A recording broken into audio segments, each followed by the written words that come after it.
Welcome to Women in the Middle Entrepreneurs, the podcast that gives you an unfiltered, behind-the-scenes look at what it's really like being a woman in the middle who's over 50 and following her entrepreneurial dreams.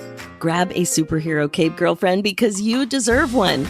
I'm your host, Master Certified Life Coach and Midlife Mentor, Suzy Rosenstein, and I am excited to inspire you with interviews that feature all of this midlife amazingness. Let's go.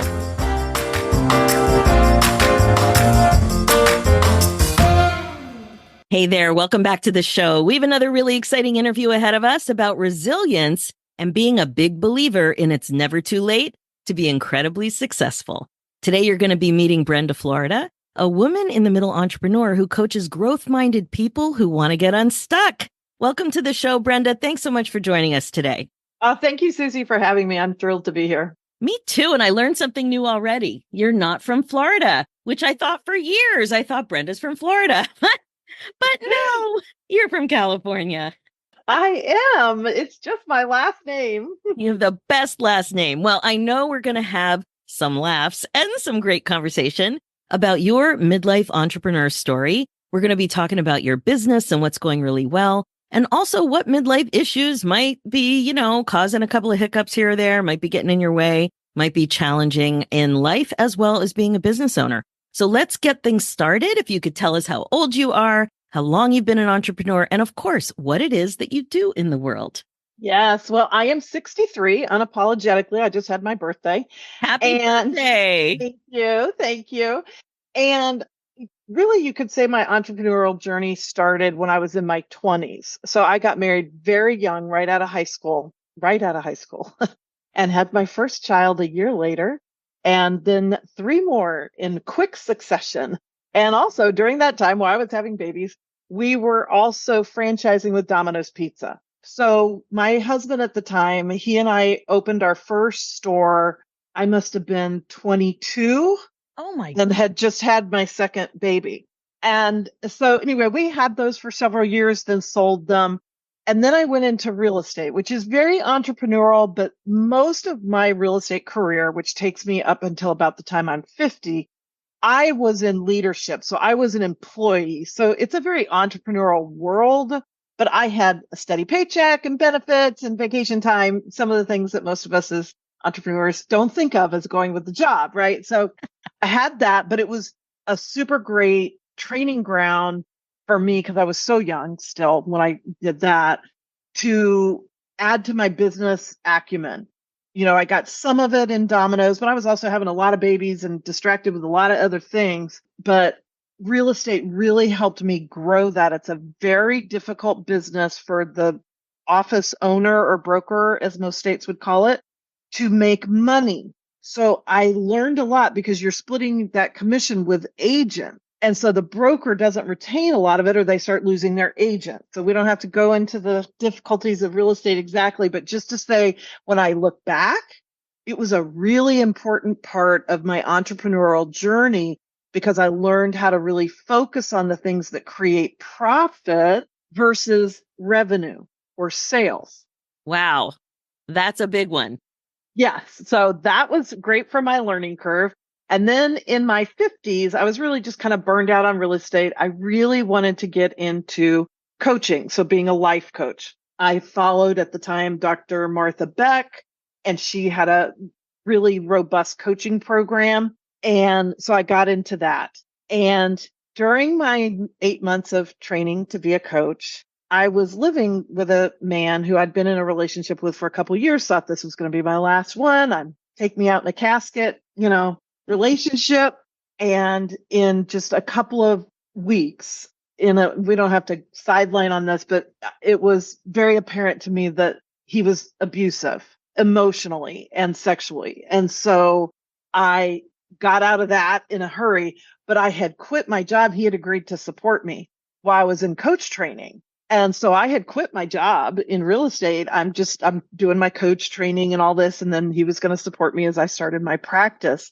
And about 2 months before my coach training was done, I moved out and I had I had a teeny tiny savings account, but I was a single mother a lot of my life, whatever. I didn't have money. I don't have a rich family, all the things. So that happened when I was 53. So that's pretty midlife. I mean, Oh, yeah.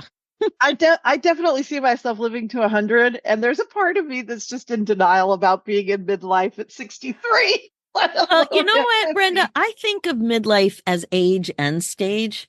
And Yeah, so there's no hard cutoff. That to me, what you're describing is classic midlife yeah, shenanigans. Yeah, yeah.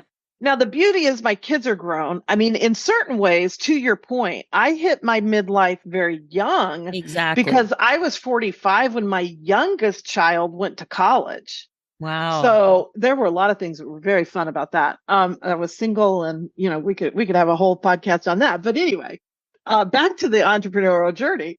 So I start my coaching practice. I'm floundering a little bit. It's usually a slow growth up when you're changing industries and all that. And of course, now I'm single. I've run through my savings. I had another real estate opportunity to manage a big office and then eventually be a regional president. So I took that. So I dived back into real estate for a couple years. And then in a very bizarre set of situations that I decided to interpret as my higher self or the universe or somebody calling me back to full-time coaching sooner than I expected, I actually got, and they wouldn't say fired, but I got put, set asked to step down as regional president in this real estate company. And it was completely unexpected. I'll say it was unfair. But anyway, I learned a lot from all that. And I was just like, okay, so I guess it must be time now to start my journey as a full time coach. So I did that. Now, I followed a lot of great teachers in this online space. And I mean, it's how you and I met each other and all those things. So even though I don't have much money, I'm spending every dollar I can spend, everything I can find, and everything I can charge to learn how to do this, how to create an online coaching practice. And I learned from many who are still 5 years later or so considered the best of the best. And I'm a big doer, and I don't take classes to argue with the teacher. So when they tell me, you know, do this with your social media or set up this kind of, back in the day, like big Facebook groups and stuff like that. Not that there aren't some people still doing that. I'm just not. But, whatever, I'm following the rules, so to speak. And my belief in myself was very high, very strong. I knew I was a good coach. I'm very comfortable putting myself out there, all the things. I saw nothing but success. And within about 6 or 7 months of starting that journey, I was buying myself out of my apartment lease with the last money I had because I could tell I wasn't going to be able to continue paying my rent. And about the only thing worse than starting to tank your credit score, at least in the United States, is to get on this eviction list. There's now like a national eviction list. And so I'm like, I could see I'm running out of money. I'm still believing. I'm always believing next month, is going to be my big month.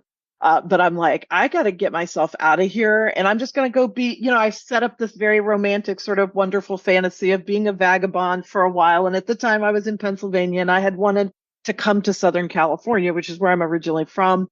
And so I'm just like, no problem. I'm just going to pack up the car, which is a Mustang convertible. Not a lot of room to pack a lot of things. Like, I was hoping you were going to say you had a van.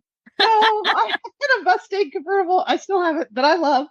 So I cleared out a ton of stuff. I put stuff in storage. I packed up my car and I came to California, all the while believing, oh, within a few months, I'll be making the money. I'll get a place to stay, blah, blah, blah.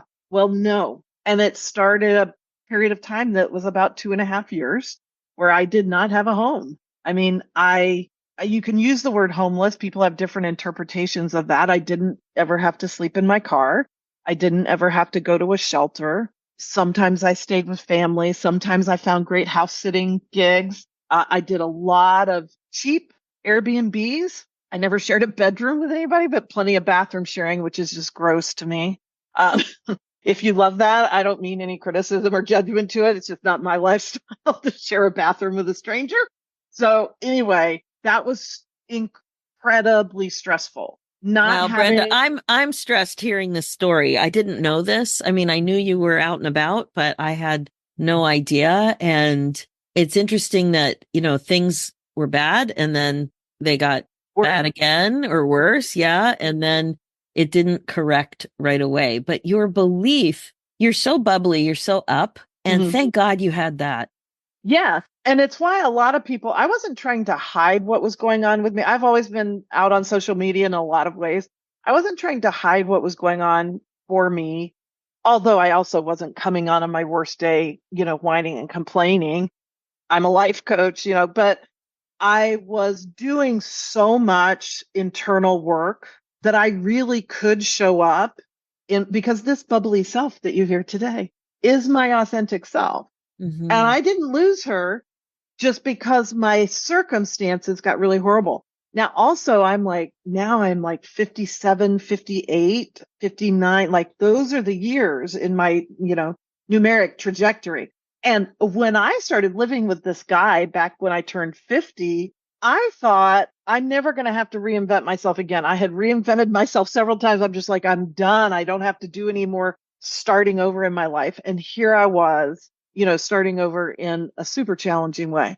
So that taught me many, many things. But one of the things that always stands out to me is that it taught me the power that we all have to actually feel, legitimately feel incongruent of our circumstances. So I would find the ways to feel abundant when, and legitimately, like you can't fake that. I'm not just standing in front of the mirror saying I'm abundant, I'm wealthy, right? Because the mind body connection doesn't let you get away with that. That's why affirmations often don't work, and people often wonder why they don't work. You have to get to that point where you really legitimately feel it and believe it, even though many times I had like $50, sometimes not even $50 in the bank. And like tomorrow my Airbnb is up. I need to go rent another place and I don't have the money to do that. So what am I going to do day after tomorrow?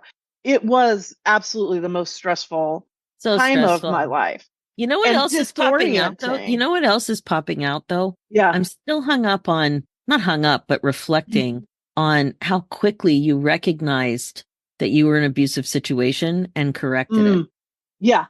That was fast. I think about how long I was stuck. I think about all the women I talk to who are stuck and don't have the clarity or whatever. You had clarity. And I think I know personally, I'm getting better with clarity. I'm not staying Mm. stuck. As a coach, like I've learned a few Mhm. things, thank God. Not Yeah. perfect, still get stuck, but I don't spin as long. And my clients tell me the Yes. same thing. The confusion doesn't take as long because Absolutely. you're prepared for it and you recognize it as confusion and it just Yeah. doesn't go on or whatever else is going on. It might be fear or Hmm. who knows what it is. So I think that's remarkable. And Mm. also you still had the goal to get to California. Hmm. Well, I'm a little relentless I and love it. I'm very tenacious. And I often think that probably my tenacity is the single biggest quality about me that has carried me through my life, because this was not my first downturn. It was my worst as far as like financially and professionally. But I could tell you plenty of other stories when I was younger in my life that were like, as one of my friends said to me one time, like, it's like you just jumped out of an airplane without a parachute and just figured one would find you on your way down. So, and I'm like, oh, actually, I didn't think of it that way at the time, but you're right. So I have a lot of tenacity. I do have a high tolerance for risk, which most of us as entrepreneurs do, or we would never do this thing, Right. Yep. And so those have served me. And I think the other thing that really came forward when I was in this homeless stage was my own inner sense of worthiness. And I was also raised in a very, I'll say, religiously abusive home and church that was very mainstream. It wasn't, like some of the crazy stories you hear, but nonetheless, the teachings of it and the fundamentalism aspects of it and the rigidity of it to me were very abusive and kept me in a very, very much in a I'm not worthy paradigm, which I didn't even question or think. And if you had asked me, do you have issues with worthiness? I would have said no. Hmm. And I think this is the tricky thing as a coach. I think this for myself and with clients, we've got that 95% of our brain that's subconscious. And I mean, a lot of that's body function too. So it's not all thoughts, but a lot of thoughts are down in there. So I had a very conscious belief in that 5% that I was worthy and I deserved the success I wanted and all the things. I mean, I could be on the Tony Robbins stage and say it all, right? But then I had this 95% of my subconscious where these old thoughts and teachings were living that I didn't realize still had any role in my life or any ability to kind of activate, I kind of like that word. Yeah. And because this period of time was so intense and lasted so long, I mean, 2.5 years, my gosh. So that took me through COVID. I had actually gone to stay with a friend in Pennsylvania right before, well, several months before COVID. And so I was in lockdown with her and her husband. They were stuck with me for even longer than they initially thought. And sort of started coming out of it then financially. I got a side hustle. I was ready to give up on my business. In fact, my birthday is January 11th. And the year I turned, let's see, so 59, I guess, because that would have been 2020, right before COVID hit, right? Yeah. Yeah. So I would have been 59. On my birthday, it was a little coincidence. I remember it because it was my birthday. I was journaling. I'm a big journaler. And so, of course, during this time, I'm journaling like a maniac just to process all this stuff I'm going through. And I had one or two clients was all I had.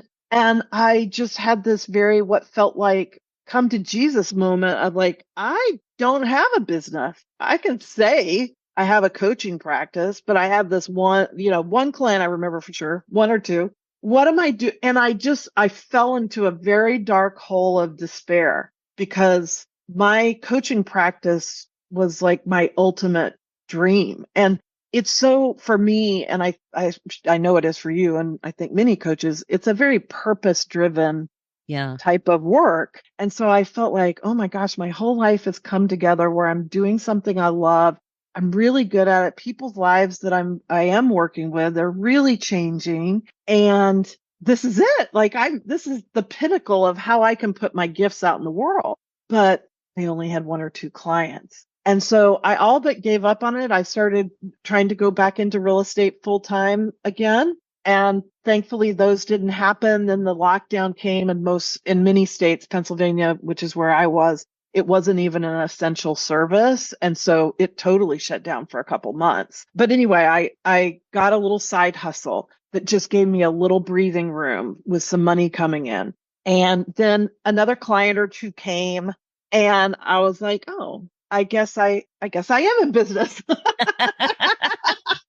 And then I did that encouraged me. I got through COVID. And then in August after, that in 2020, as we're kind of recovering a little bit and things are opening up a little bit, I started trying to make my plans to come back to Southern California. I started my own podcast, which was called Liberate Your People Pleaser at the time, because I was sort of focusing on working with people pleasers.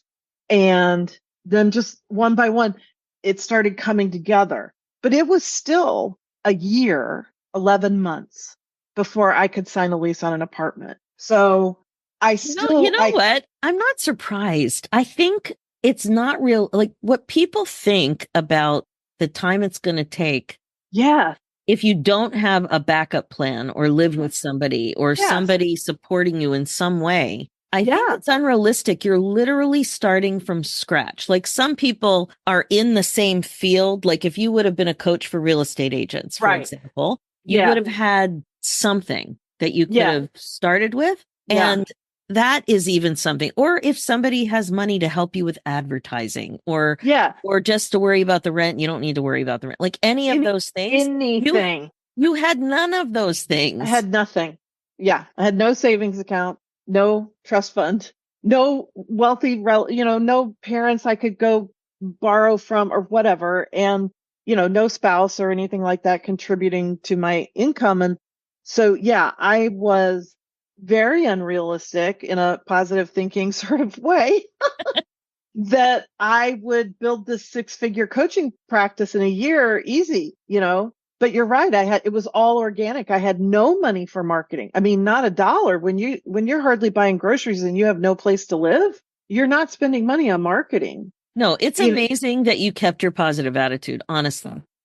I yeah. know, so resilient. I mean, this really is resilience when you're overcoming adversity. You had a lot of adversity to Yeah. deal with. Yeah. Honestly, it would have been easier to go down a hole, like that moment when you realized that you didn't have a practice. That could have been where Mm-hmm. you stayed for a while, but there's Mm-hmm. something very special about your mindset and your outlook, and you got right back on that dream of getting back to Mm-hmm. Southern California Yes, as I did. as you could. I mean, that's beautiful. Mm-hmm. So you drove cross country again? That's what happened? Again, yeah, over a couple years, I went back and forth, two full round trips and one trip back. And so I found a long-term Airbnb and I was able, actually, I didn't know how long I would need to stay there, but I did a few months and then we were able to extend it. So I was able to stay there until I was ready to rent an apartment. And then I got my apartment. And when my stuff came out, so now my stuff's been in storage for like almost 3 years. And I was so worried it'd be ruined or stink or, something. But thank God for that pod company, and so my stuff was all in a pod the whole time it came. It was perfect. Nothing smelled bad. Nothing was broken. I don't know a more joy-filled day than the day that I moved those things into my own place and could sleep in my own bed again and be surrounded by my own things. Oh, that's such a I mean, beautiful I'm image. a I have a very curated life. I'm very careful about what comes into my life, whether it's people or things. Everything I can see in my home, and it's very small. It's a studio. It's like 400 square feet. So I can see everything from my one spot here. Okay. Perfect. Um, is something I love. It's something I love. And what part of what happened for me during that homeless period was I couldn't have put words to this right then, but since then, I realized how very disorienting it was for me at a very core level to not be surrounded by my own things. I mean, I had clothes and my books and my work stuff and my laptop, that would fit in a Mustang, but, not pictures and Christmas decorations. Oh my gosh, the holidays. I love Christmas. And the holidays when I didn't have my things.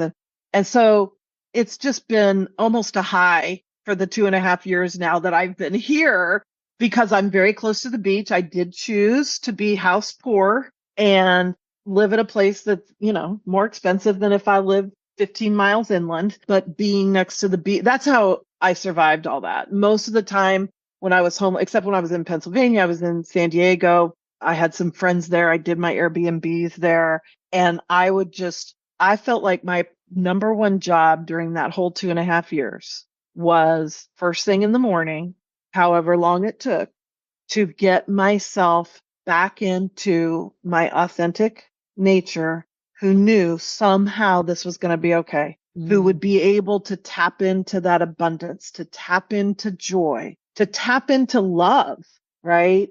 And so I would do that every day. And if I'd lose it, I never wanted to be in these Airbnbs anyway. They were awful. So all I wanted to do as soon as I woke up was get out of the house. And I didn't want to come back until I was ready to go to bed, sleep. And so I would just stay gone all day and work from my car and work from, wherever. And I would go to the beach. My favorite beach in San Diego is La Jolla, and it happens to have a free parking lot. So I didn't even see that was perfect because now I'm counting every dollar. So I don't have to pay to park, get there early. There's always a spot. Is that the And free lot near where you can see the seals where they're hanging yeah. out? No, okay, no, you're probably talking about up the hill in the cove. This is down at La Jolla Shores. There's two hotels right there next to each other, and it's where the Scripps Pier is, where the Scripps Oceanography area is. But there's just like a half a mile of beach right there, and most of it is in front of these hotels. But there's a part of it that's not. But there's a lot of surfers down there. Nice public restrooms, which is my other thing, right? Lovely. So I could park for free. I'd sit on a bench or sit in my beach chair and work, or if it was too sunny, I'd get somewhere where I could get shade, because those glary computer screens. I did tons of Facebook lives back in the day from there, tons of picture, and I would just go there until the ocean's a great metaphor for me because I think I have a fairly spiritual context, I guess, or paradigm for my life. And so I like to think there's this divine that is the ocean, and I'm a wave. And so, unlike what I was taught growing up, there's not some outside of me God that I've got to go find or be good enough for or all that. She is bigger than me, and she is me. Like, you don't look at the ocean and think of a wave as something separate, something happening different from the ocean. It's all the same. And some are big and some are small, and some have trash wound up in them, and others are very pure and but it's all in this bigger context of the ocean. And that somehow gave me a sense of safety that even though I felt like this, depending on my mood, gigantic or pitiful little wave crashing on the sand, I was part of something bigger and stronger that wasn't going to let go of me. Ugh, Brenda, so powerful. I think in a way, I like to think of some stuff like this as it happening for you. I don't like to think personally it happened for a reason. That kind of a thought doesn't resonate with me, but this happened for you. Honestly, for you to keep up your mindset and outlook, to be able to coach where you have to give so much of yourself and keep growing in that direction. That opportunity to spend that much time at the ocean, it sounds like it really fueled your soul and helped move you in the direction that you wanted to go. It like fueled you. That's what it's like, right? Absolutely. I And love you're it. Such a totally story. right. Yeah. Such a Yeah. story. Okay, so I have a question. This whole aging thing. What were your thoughts about your age and being in this situation and starting a new online business? Did you think age had anything to do with it one way or another? Mostly what I felt like was that as the challenges came and stayed and got worse and worse and worse before they got even a little bit better, I was just like, oh, I would say angry as much as anything. I'm just like, what the actual.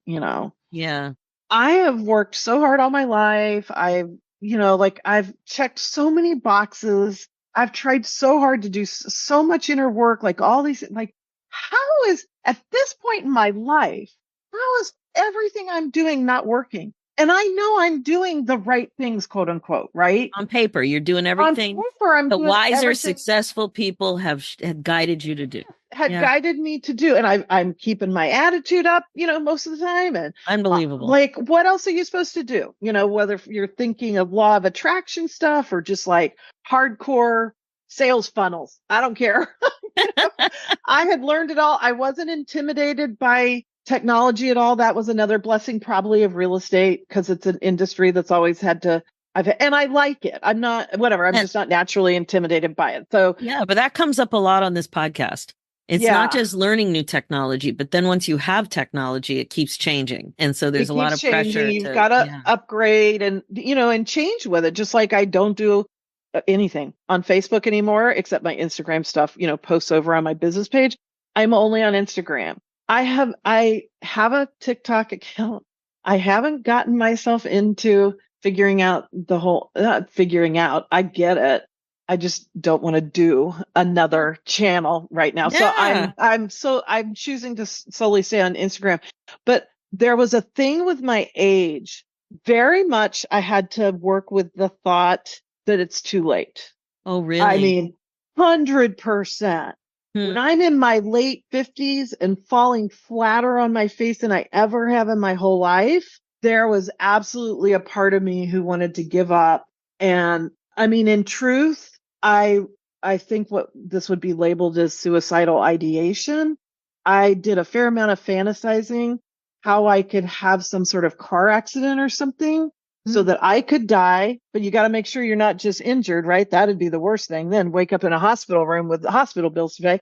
And of course, I didn't want to actually kill myself because I didn't want my children and my grandchildren to have that legacy. So like I was never to the hurting myself point. And I think there probably is, a therapist would say there's probably a big distinction in that place of I wish I didn't have to wake up tomorrow because I don't think I can do this one more day. And then actually hurting yourself. I mean, there is a trajectory there. And I never got to hurting myself. But Well, I and had, just a quick point, like neither of us are clinicians, so it's a yeah, very no, fascinating thing that you're bringing up. And if you are concerned, if as a listener, if you're concerned about yeah, any of this stuff, please seek help from a professional because we're just sharing an experience without that kind of expertise. But I can really tell, 100%. even though I was saying that you had such a positive outlook, there were still dark times. Super And dark times. and, Yeah. you know, when you're really worried about basic needs. Yeah. So, one of the Yeah. things you said in your notes is that you've really been focusing in your life and in your business on trusting yourself more. Can you say a little Mm, bit about that?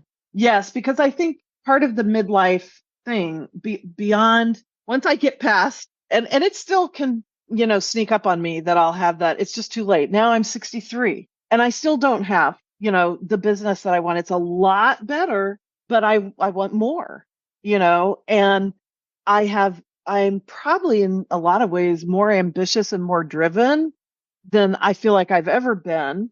Mm. Some of that's because of that sense of time is running out, right? That when you're 30, you're thinking you got all the time in the world to do all these things. And now I'm like, wait, when am I going to do that? So there's an urgency. And it's an exciting, positive urgency, not a, oh my gosh, whatever. It's not bad. So I love that part of it, of me. And I love tapping into that part of me that can get driven about it. And I'm not, I'm nowhere near like there. I'm not ready to sort of, I don't know if there's such a thing as coasting ever as an entrepreneur, but That's a good one. I am very actively growing my client base still, and then wanting to move into additional revenue streams that are more passive and things like that. You can only coach so many one-on-one people. Right. I love it. So I don't want to stop in my own mind. I can't imagine not coaching one on one, but I also want digital programs and group situations and retreats. I did lead one retreat last year that was fantastic. Had 4 women out here from all over the US to Huntington Beach, and it was so wonderful and they loved it so much. So there's other things I want to add to my business, and I've totally forgotten the question you asked me. It was about trusting yourself. Oh, yes. And so that trusting yourself when things are awful can be really hard because it's just like, oh, wait a minute, nothing's working. So I must be doing something wrong. And Yeah. this was my big epiphany. I will say to the listeners, very honestly, so that last week I had this huge epiphany that even though I consciously didn't intend to judge myself this way, I realize I have been carrying a story this whole time that I am obviously doing something or some things wrong, or I wouldn't be here. I would have, and be here where at whatever point in my journey that I just talked about. It could be when I'm homeless. It could be when I'm living 2 blocks from the beach, you Mhm. know, but again, my business isn't where I want it to be. I still need some side hustle income. I just Yeah, it's want to like only, I'd rather be there than here. yeah. And so it's that there's something about this time of my life that was not present when I was younger Right. that will take me, judges this as being, I've done something wrong. And so, of course, how could I trust myself? Yeah, no, Right? it's a great goal for you. Yeah. That's for Yeah. sure. Wow. And way to recognize it, you know. So who would be an ideal client for you and how can we best get a hold of you? Oh, yeah. So I work with mostly women, but men and women. I've had some great coaching situations with men. What I primarily look for is somebody who is growth minded. So I'm not an evangelist in that way. I don't want to talk you into why you need help. I want you to know and be ready to grow. And I always say I have no agenda for any client except to help them find their own truth. So I've helped clients in probably everything you can think of. I've coached a lot of entrepreneurs just in their business, sometimes with my own business acumen, because not everybody gets into a service business having a business background. So sometimes I, dance into that realm and get real practical in that thing, but mostly it's mindsets, issues with entrepreneurs because that's so hard.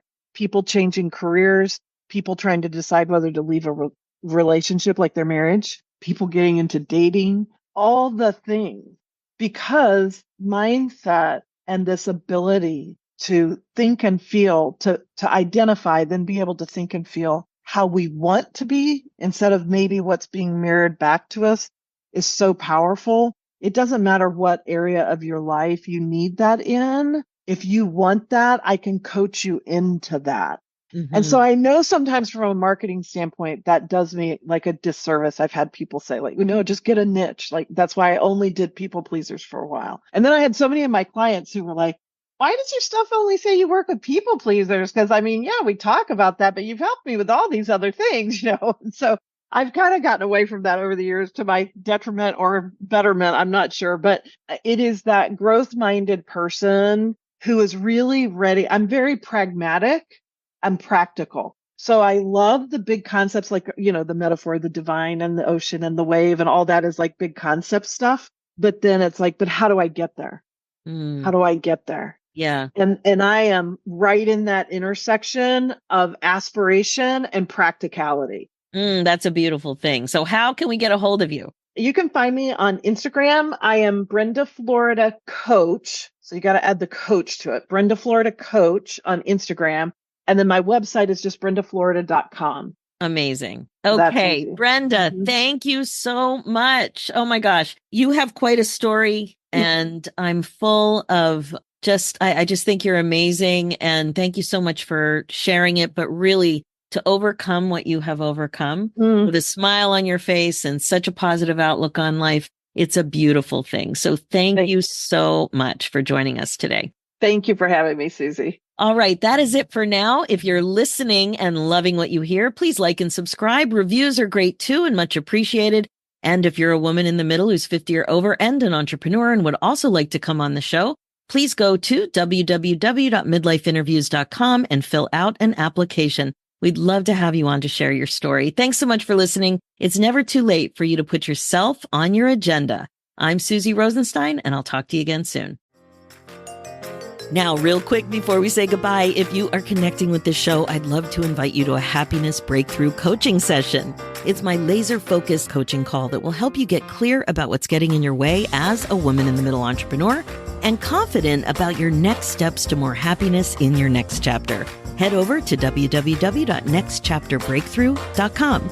Talk to you soon.